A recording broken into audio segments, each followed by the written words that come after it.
বলে জন্ম হোক যথা তথা কর্ম হোক ভালো।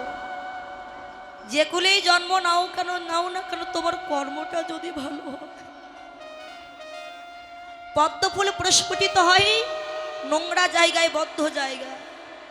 তো পদ্ম ফুল তার জন্ম দেখা হয় না যে কোথায় জন্ম নিল, বরং সেই পদ্ম জন্ম নেয় নোংরা জায়গায় আর লাগে কৃষ্ণ সেবায়। আর যে গোলাপ ফুল প্রস্ফুটিত হয় ঘরের ছাদে টপে, কত পরিচর্যা করে প্রস্ফুটিত করতে হয়, সে গোলাপও কোনোদিন কৃষ্ণ সেবায় লাগে না। নিচু কুলে জন্ম নিলে কি হবে? তোমার যদি ভক্তি থাকে, মচি হয়ে সচি হয় যদি কৃষ্ণ ভজে, যদি কৃষ্ণ ভজে, আর সূচি হয়ে মুচি হয় যদি কৃষ্ণ ত্যাজে, যদি কৃষ্ণ ত্যাজে। আমি নিচু কুলে জন্ম নিয়েছি বলে যে প্রভুর করুণা পাবো না তা নয় বাবা। ভগবান বললেন ভক্তি যার কৃষ্ণ তার সর্বশাস্ত্রে কয়, ভক্তি না থাকলে কৃষ্ণ দেখিলেও কি হয়। যে কুলে জন্ম নাও না কেন, যদি তোমার ভক্তি থাকে বাবা, ভক্তি নিয়ে পৃথিবীতে কেউ জন্ম নেয়, আবার কেউ বা পৃথিবীতে এসে ভক্তি বস্তুটা অর্জন করে। আপনারা সবাই জানেন নিচু কুলে জন্ম নিয়েছিল পরম ভক্ত রুহিদাস। নিচু কুলে জন্ম নিয়েও সে কৃষ্ণ ভক্ত হলো পরম বৈষ্ণব। কেন? শাস্ত্রে বললেন নিচু কুলে যে জন্ম নেয় নিশ্চয়ই তার পূর্বজন্মে কোনো অপরাধ থাকে, তার জন্য নিচু কুলে জন্ম নেয়। এই প্রেমানন্দ সে ব্রাহ্মণের ছেলে হয়েও বাবা আজকে সে মুচির ঘরে জন্ম নিল। এই যে রুহিদাস, এই রুহিদাস পূর্বজন্মে নাম ছিল তার প্রেমানন্দ, এখন তো সে রুহিদাস মুচির ছেলে হলো। এই প্রেমানন্দ জন্মানোর আগে তার বাবা মারা যায়। সন্তানের জন্ম দিয়েই, সন্তানের বদন দেখার আগেই তার মা মারা যায়। তাহলে যার বাবা নাই মা নাই, জগতে তার মতো অসহায় আর কেউ নাই। গ্রামের লোকজন গিয়ে বলছে দেখেছো, দেখেছো ছেলেটি কেমন অলক্ষণে, কেমন অপয়া। ও জন্মানোর আগে নিজের বাপকে খেয়েছে, জন্ম নিয়ে নিয়ে নিজের মাকে খেলো, অলক্ষণে অপয়া, ওর মুখ দেখাও পা। তাহলে কি করবে? এক কাজ করো, ওকে নিয়ে আমরা কোথাও ডাস্টবিনে ফেলে দিয়ে আসি। ডাস্টবিনে ফেলে দিয়ে আসলে শিয়াল কুকুরে ছিঁড়ে খেয়ে ফেলবে, ছেলেটি মরে যাবে। লোকজন ধরে ছেলেটিকে সবই একদিন জন্ম নিয়েছে, সেই ছেলেটিকে নিয়ে ডাস্টবিনে ফেলে দিতে যাচ্ছে। গ্রামের সবাই তো খারাপ নয়। গ্রামের আগে বৃদ্ধা জননী, স্বামী নাই, সন্তান নাই, নিজের কেহ না, পাগলের মতো ছুটতে ছুটতে এসে বললেন ওগো ওই বাচ্চাটিকে তোমরা ফেলে দিও না, ওই বাচ্চাটিকে তোমরা আমায় দেবে। আরে আমার তো কেউ না, আমি ওকে নিজের পুত্র স্নেহে মানুষ করব, দাও না ওই বাচ্চাটিকে আমার। আরে নেবে তো নিয়ে যাও, কাদার কি প্রয়োজন আছে, নিয়ে যাও, ওকে নিয়ে গেলে আমরা বাঁচি। ছোট্ট ছেলেটিকে নিয়ে বাড়ি চলে গেল বৃদ্ধাজন। মানুষ তো করতে হবে বাবা, প্রত্যেক দিন ভিক্ষায় যায়, কেননা স্বামী নাই, কে খেতে দেবে। ভিক্ষা করে যেটুকু চাল ডাল পায়, মা নিজের জন্য কিছু না রেখে ওই চাল ডাল বাজারে বিক্রি করে একটু দুগ্ধ কিনে নিয়ে আসে ছোট্ট প্রেমানন্দের জন্য। দুগ্ধ পান করায়, এমনি ভাবে 5 থেকে 6 বৎসর হয়ে গেল প্রেমানন্দের বয়স। বাচ্চাদের খেলা হয় কি বাবা, হাতি ঘোড়া পুতুল, আর এই ছোট্ট প্রেমানন্দ শিশুকাল থেকে তার একটি খেলা বাবা, মাটি দিয়ে কৃষ্ণ মূর্তি তৈরি করে গাছের ফুল তুলে কৃষ্ণ চরণে দেয় আর বলে দয়া। রাজভোগ দেওয়ার ক্ষমতা নাই, তাই নয়ন গঙ্গার জল দিলাম তোমার চরণে। তুমি নিজ গুণে কৃপা করে দাও।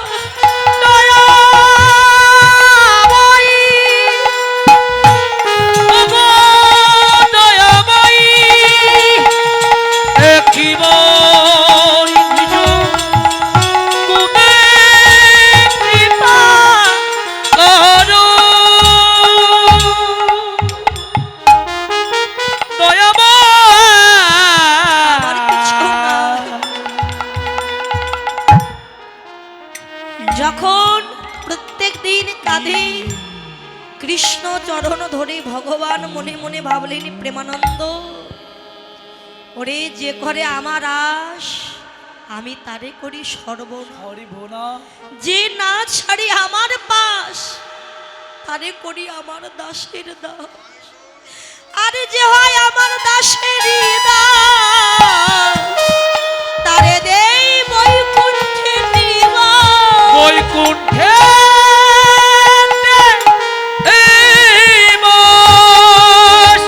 আমার ভক্ত হতে চাইলে তাকে যে পরীক্ষা দিতে হবে রে। স্বর্ণকার যেমন পরখ করে কোনটা আসল সোনা কোনটা নকল সোনা, আমিও পরীক্ষা করি কোন ভক্ত আমায় কতটুকু ভালোবাসে। তাহলে নিজের তো কেউ নাই, আছে বৃদ্ধা মা, শোকে সংসার। কিছুদিন পর মাত্র 3 দিনের জ্বর হয়ে ওই বৃদ্ধা জননীর মৃত্যু হয়ে গেল। প্রেমানন্দ জানে না সে খেলা করছে। গ্রামের একজন গিয়ে বলো, ও প্রেমানন্দ, প্রেমানন্দ তুই খেলা করছিস, ঘরে গিয়ে দেখবি যা প্রেমানন্দ তোর মা মারা গেছে। প্রেমানন্দ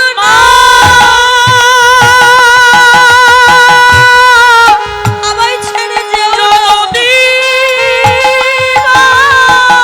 তুমি আমাকে ছেড়ে যেতে পারো না, আমি যে বড় একা একা হয়ে যাব।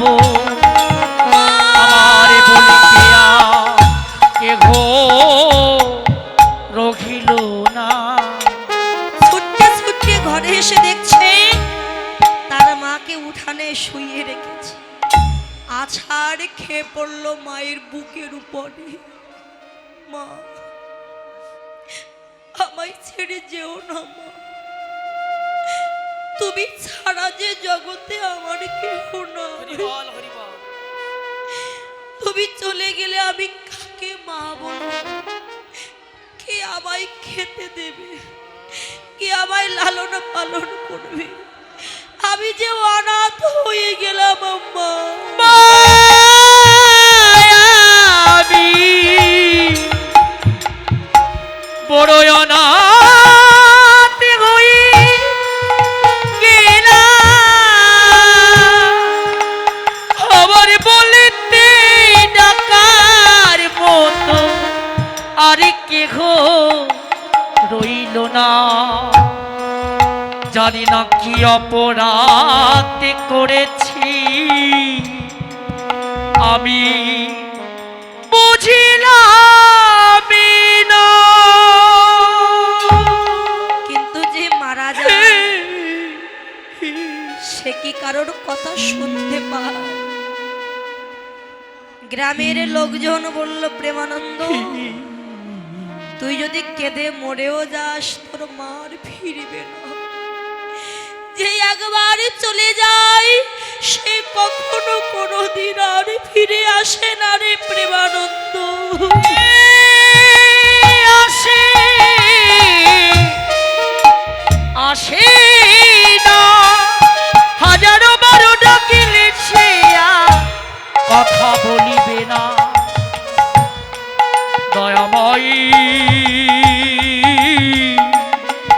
ওগো দয়াময়ী।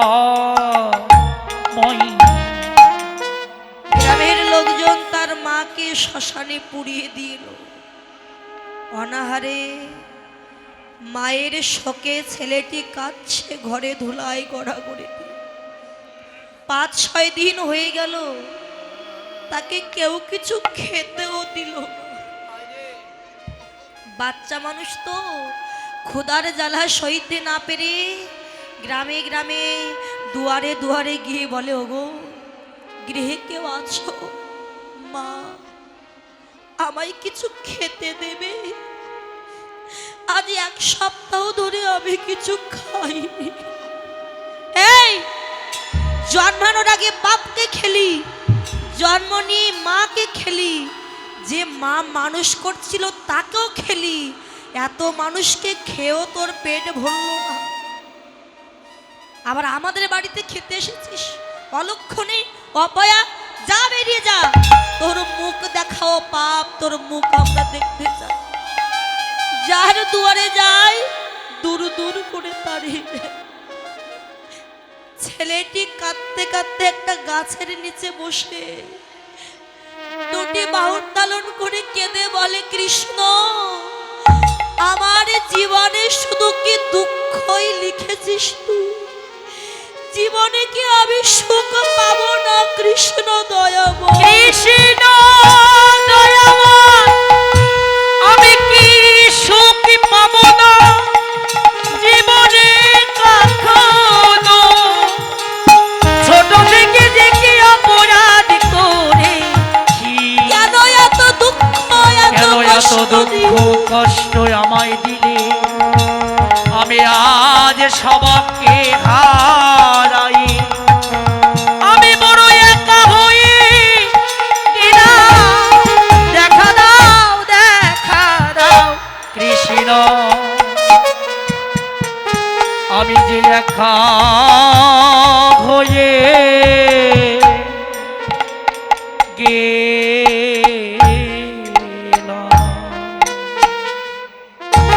কেন আমার জীবনে এত দুঃখ কষ্ট লিখেছ?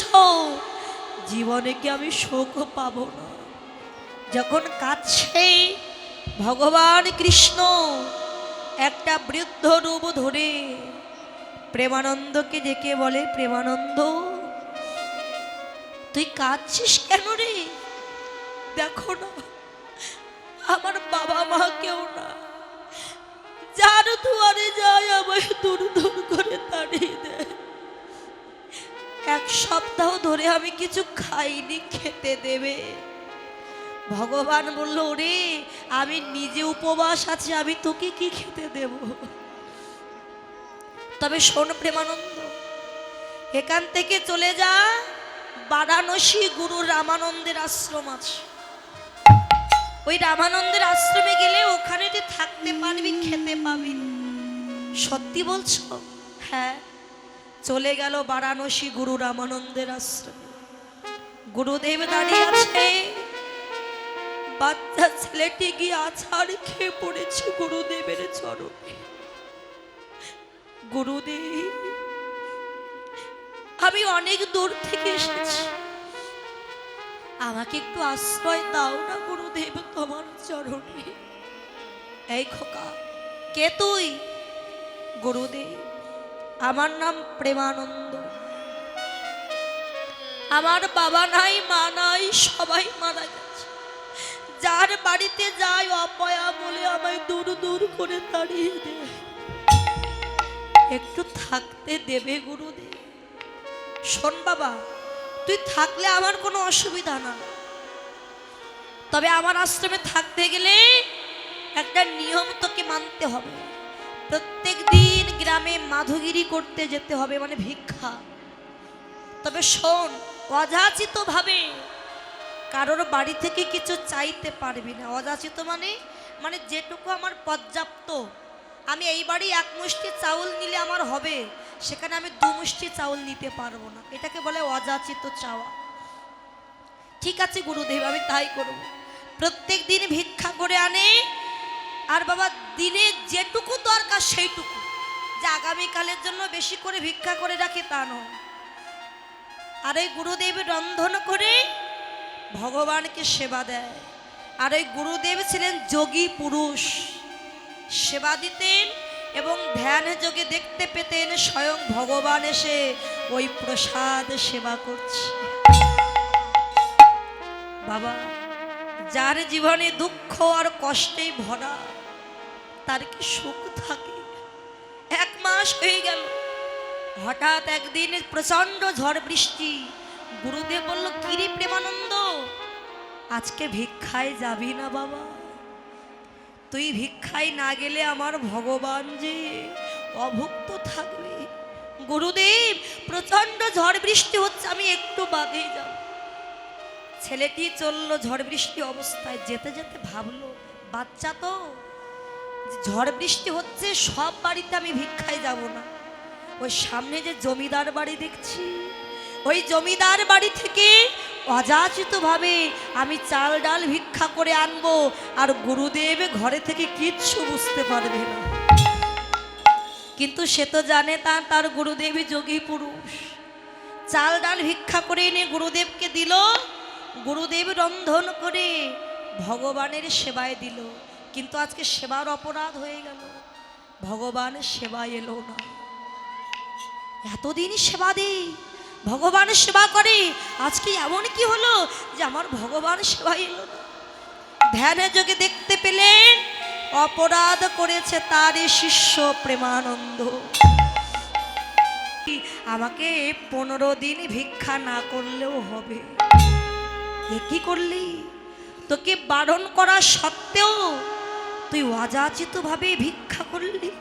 আজকে জানিস তোর জন্য আমার ভগবান আমার হাতে আজকে সেবা নিল না।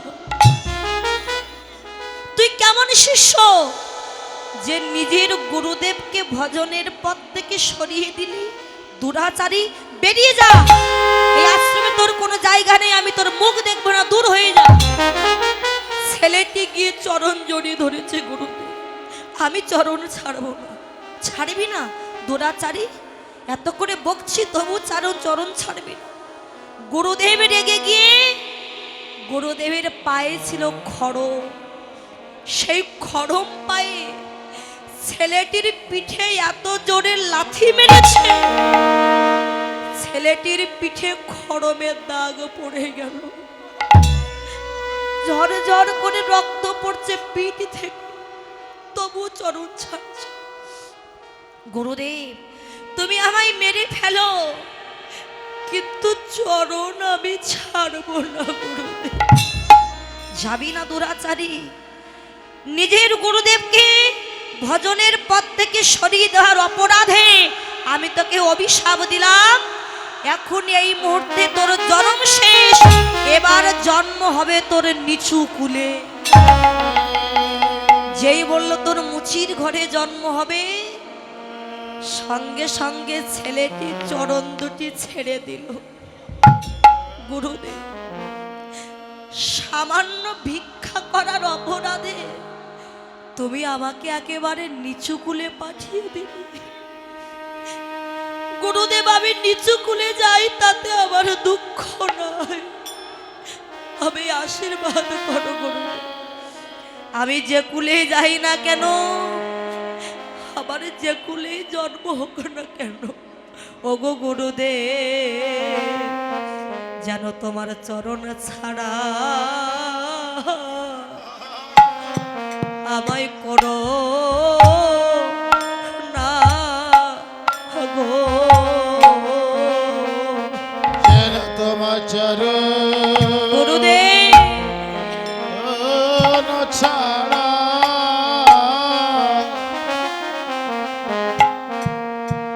আমায় করো,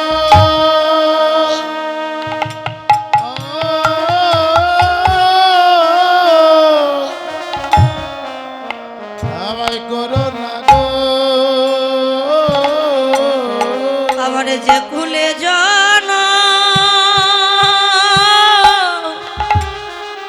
জন্ম হোক না, হোক না কেন, আমায় চরণ ছাড়া করো না গো। নিতাই গৌর হরিবল।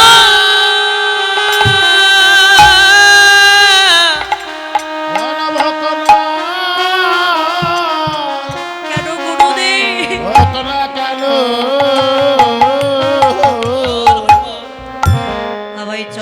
চরণ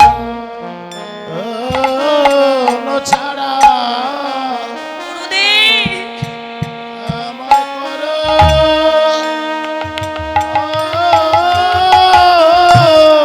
হরি বল।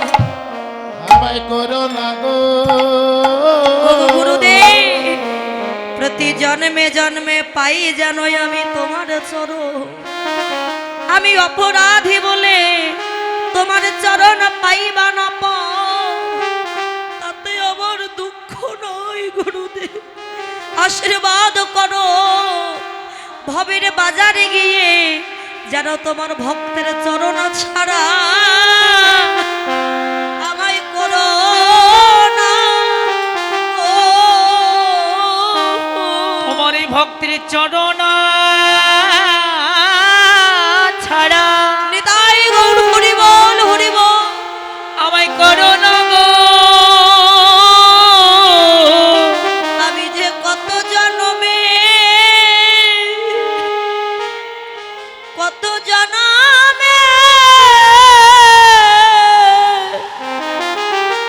আমি অপরাধী, যেন ভক্তের চরণ ছাড়া কোনো না গো। আমি কত জন্মে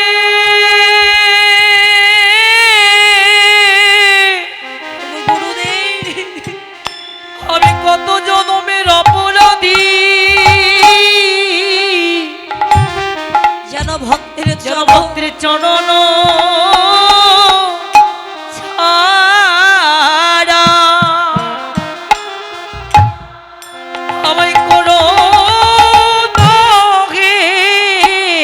ওগো গুরুদেব যে কুলে জন্ম হোক না কেন যেন আমি হা কৃষ্ণ বলে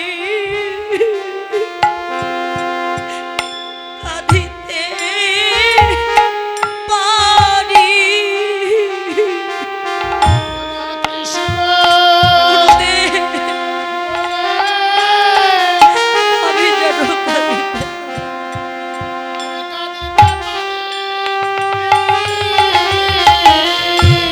হা গোবিন্দ দয়া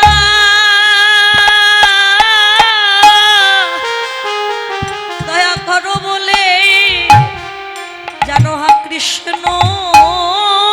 বলে আমি কাঁদিতে পারি। হা গোবিন্দ দয়া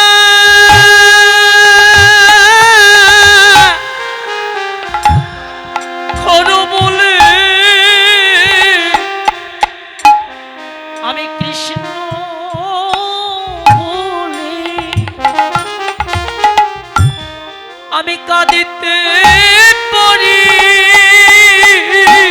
গুরুদেব, তুমি যখন অভিশাপ দিলে আমার নিচু কুলে জন্ম হোক, আমি আর বাঁচতে চাই, তবে যে কুলে জন্ম হোক আমি যেন জন্ম পেয়ে তোমার চরণটা পাই। এখন বাবা ওই ছেলেটি ছুটতে ছুটতে গিয়ে বারাণসী গঙ্গার জলে ঝাঁপ দিয়ে প্রাণ বিসর্জন দিল, মারা গেল। কিন্তু ছেলেটির যে কাজ বাকি থেকে গেল, ছেলেটি আবারও জন্ম নিয়েছে। হয়নি? গুরুদেবে বেঁচে থাকা কালীন ছেলেটি আবার জন্ম নিল কাশী ধামে রাঘবের পুত্র হয়ে, নাম হলো রুহিদাস। এখন জন্ম নিল ভালো, জন্ম নিয়েই কাঁদতে আরম্ভ করেছে। 15 দিন হয়ে গেল কান্না বন্ধ হচ্ছে, এত কিছু করছে কিন্তু কান্না বন্ধ হচ্ছে। গ্রামের কয়েকজন নরনারী এসে বলে, দিদি তোর ছেলেটি যে জন্ম নিয়েই কাঁদতে আরম্ভ করেছে, কান্না বন্ধ হচ্ছে না, কেউ তো কিছু বলতেও পারে না, তা চল তো তোর পুত্রকে নিয়ে আমরা বারাণসী গুরু রামানন্দের আশ্রমে যাই। গুরুদেব তো যোগী পুরুষ, উনি কিছু বলতে পারেন। আর যেই না গুরুদেবের কথা শুনেছে ছেলেটি বাবা হেসে উঠেছে। দেখেছিস, গুরুদেবের নাম শুনে হেসে উঠলো, চল আমরা নিয়ে যা। এখন ছেলেটিকে নিয়ে গুরুদেবের আশ্রমে গিয়ে গুরুদেব জানে না ছেলেটিকে, আর মাও জানে না আমার ছেলে কে ছিল। বাচ্চাকে নিয়ে গুরুদেবের হাতে দিয়ে বলে, বাবা দেখুন তো আমার পুত্রের কি হয়েছে, জন্ম নিয়েই কাঁদতে আরম্ভ করেছে কিন্তু কান্না বন্ধ হচ্ছে। গুরুদেব ছেলেটিকে বুকে জড়িয়ে ধরে পিঠে হাত বুলিয়ে দিয়ে বলে, বাবা কি হয়েছে তোমার, কাঁদছো কেন? আর যেই না পিঠে হাত বুলিয়ে দিল, সেই খড়মের দাগটা গুরুদেবের হাতে এসে ঠেকলো। পূর্বজন্মে লাথি মারলো, এত জোরে লাথি মারলো যে এ জন্মেও খড়মের দাগটা তার পিঠে থেকে গেল। গুরুদেবের সঙ্গে সঙ্গে জামাটা তুলে দিয়ে দেখতে পেল তার পিঠে সেই খড়মের দাগ। ছেলেটিকে বুকে জড়িয়ে ধরে বলে, প্রেমানন্দ জন্ম নিয়েছিস বাবা, জন্ম নিও, আমার কথা ভুললি না রে বাবা। সেই আমার চরণে আমি তোকে অভিশাপ দিয়েছিলাম তোর নিচু কুলে জন্ম হবে, তোর ভক্তিতে আমি সন্তুষ্ট হয়েছি, আবার আমি তোকে আশীর্বাদ দিলাম। প্রেমানন্দ নিচু কুলে জন্ম নিলে কি হবে, তুই হবি পরম ভক্ত, আর তোর ভক্তির জোরে ভগবান আসবে তোর কাছে। ভক্ত রে একবারে আয় ভক্ত, তোর সঙ্গ করি। বলি আয় হরি বল হরি বল। আমি সঙ্গ করি।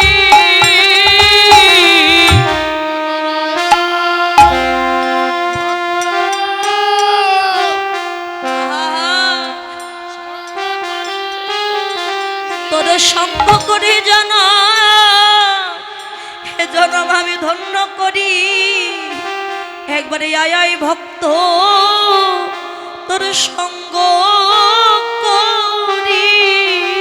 তোর সঙ্গ করে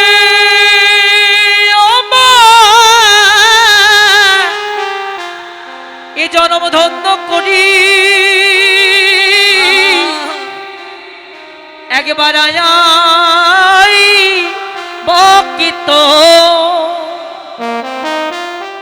আর সঙ্গ করি।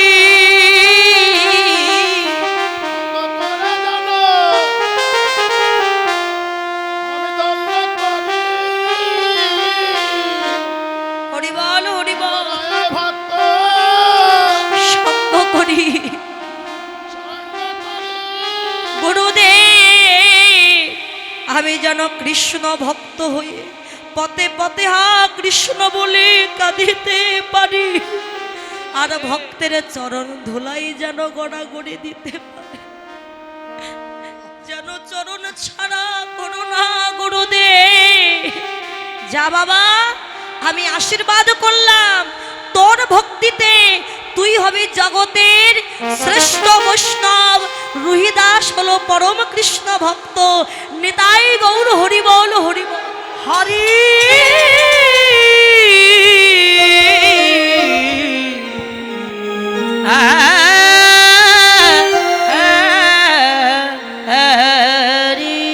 তাই কোন শিষ্য যদি গুরুচরণে অপরাধ করে তাকে তো শাস্তি ভোগ করতেই হবে। এখন বাবা আশীর্বাদ দিল, সেই আশীর্বাদে প্রেমানন্দ হলো রুহিদাস পরম ভক্ত। তাই যে কুলেই তোমার জন্ম হোক না কেন, তোমার যদি ভক্তি থাকে একদিন না একদিন তুমি তার কৃপা পাবে। তাই ভক্তাধীন ভগবান আজকে অযাচিত ভাবে নাম দিচ্ছে। কে ব্রাহ্মণ কে চণ্ডাল দেখছে,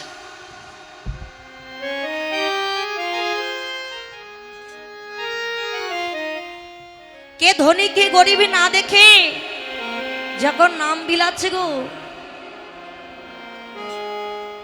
সঙ্গে আছে পারিষদ ভক্তগণ আর সুরধনী তীরে গোড়া আমার গৌর কিশোর সহচর গণ মেলি গোড়ায় আনন্দে বিভোর। খেলায় বিনোদ খেলা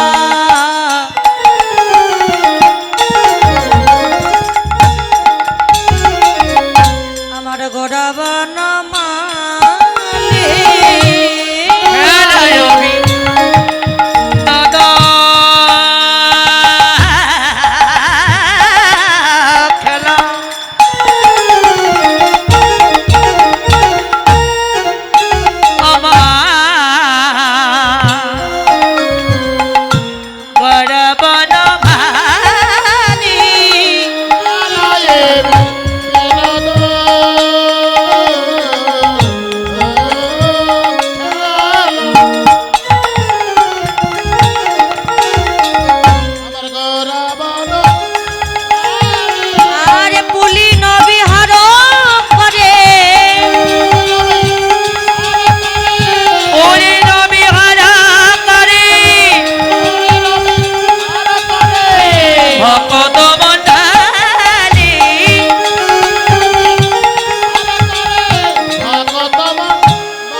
নতুন। আজকে আমার গৌরহরির নতুন খেলা খেলছে, সেটা হচ্ছে হরি নামের খেলা। এই হরি নাম নয় রে ভাই, আরেক হরি নাম আছে, আর এই হরি নাম নিয়ে যাবে তোমায় সেই হরি নামের কাছে। হরি নামে, হরি নামে আপনি বসে বসে যদি করে করে হরি নাম করেন, হরিকে ডাকা লাগবে না, হরি নিজেই আপনার কাছে নেমে আসবে। তাই বলেন হরি নামে, হরি নামে। একজন ভক্তিমতী মেয়ে 100 টাকা দিয়েছিলেন, আর একজন কৃষ্ণ ভক্ত তিনি 100 টাকা দিয়েছেন। আর এই যে আমার দাদা ভাই কৃষ্ণ সেবায় 500 টাকা দান করেছেন। আশীর্বাদ করি দানে যেন কৃষ্ণ চরণে পৌঁছে যায়, কৃষ্ণ ধনের ধনী হয়ে মানব জনম যেন ধন্য করতে পারে। সকলে আশীর্বাদ করবেন। তাই গৌর হরি বল। হরি হরি বল, হরি বল, হরি তারি বল, হরি হরি বল। তাহলে আমার গৌরহরি যে খেলা খেলছে হরি নামের খেলা, সেই নামের খেলাটা কেমন আমরা সবাইও খেলবো প্রভুর সাথে।